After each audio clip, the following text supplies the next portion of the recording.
Lesson 7, Joyfulness. Abdul-Baha tells us that joy gives us wings, that when joyful we are stronger, and that when happy we are quicker to understand. Joyfulness is a quality of the human heart.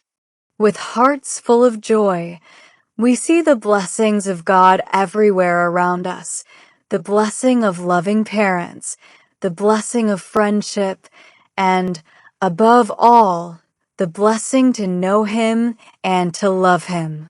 We must be happy and joyful under all conditions and do our best to bring joy to others. Abdul-Baha wants all children to shine like brilliant lamps shedding the light of joy everywhere. To help us remember that we should always be joyful, let us memorize the following quotation. O Son of Man, rejoice in the gladness of thine heart, that thou mayest be worthy to meet me and to mirror forth my beauty. Story. Leroy Iowas was an outstanding Baha'i that you will probably learn more about as you grow. He was a young boy in 1912 when the Master visited the city of Chicago. Can you imagine the excitement of this spiritual child at having the opportunity to be in the presence of Abdul-Baha? One day, as he and his father were on their way to the hotel where the Master was staying, Leroy had an idea. He decided that he wanted to take Abdul-Baha some flowers. With the little money he had, he managed to buy a beautiful bouquet of white carnations.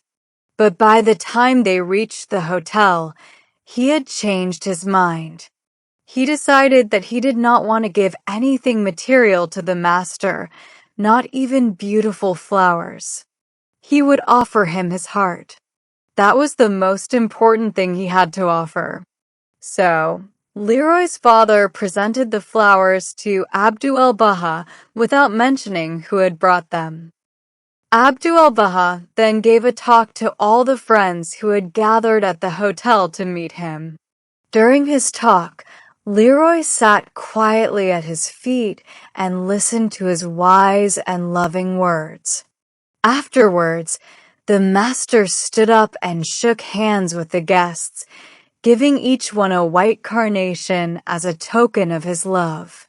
Leroy was now standing behind the Master. Oh, I wish he would turn around and give me one of those flowers, thought the young boy.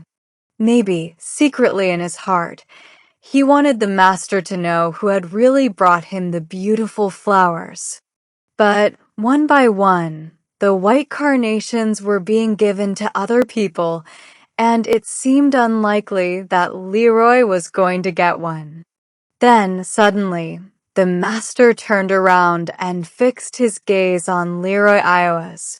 His face radiated love, and his eyes were full of kindness. And did he hand him a white carnation?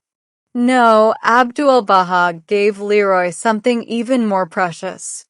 He was wearing a beautiful red rose on his coat. He pulled it up and presented it to the young boy. Leroy's heart leaped with joy. The Master did know who had brought him the white carnations after all.